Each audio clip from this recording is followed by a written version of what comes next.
Shipping sector.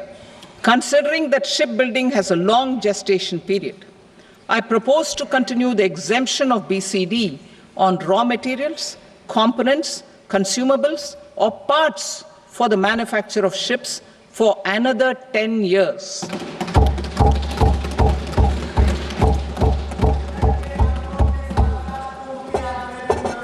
I also propose the same dispensation for shipbreaking to make it more competitive. Telecommunication. To prevent classification disputes, I propose to reduce the BCD from 20% to 10% on carrier-grade Ethernet switches to make it at par with non-carrier-grade Ethernet switches. Export promotion. To facilitate exports of handicrafts, I propose to extend the time period for export from 6 months to 1 year, further extendable by another 3 months if required. I also propose to add 9 items to the list of duty-free inputs. Leather sector.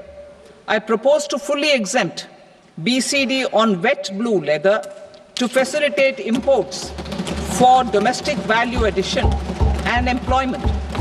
I also propose to exempt crust leather from 20% export duty to facilitate exports by small tanners. Marine products. To enhance India's competitiveness in the global seafood market, I propose to reduce BCD from 30% to 5% on frozen fish paste, surimi, for manufacture and export of its analog products. I also propose to reduce BCD from 15% to 5% on fish hydrolysates for manufacture of fish and shrimp feed.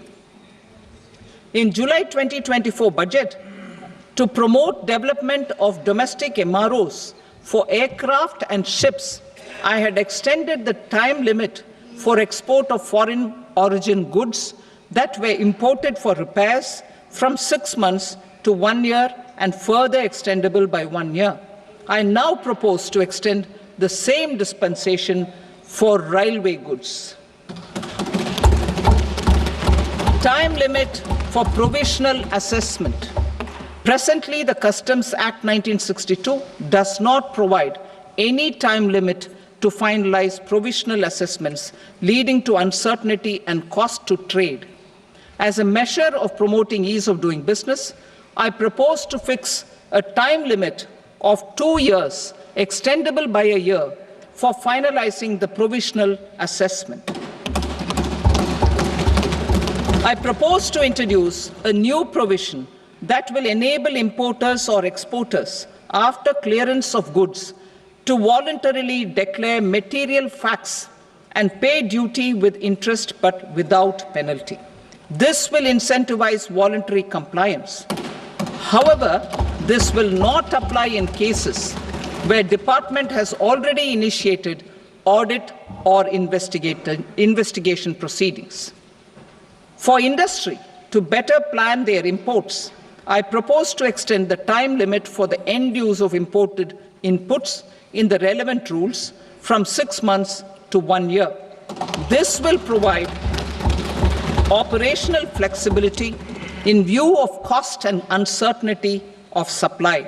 Further, such importers will now have to file only quarterly statements instead of a monthly statement.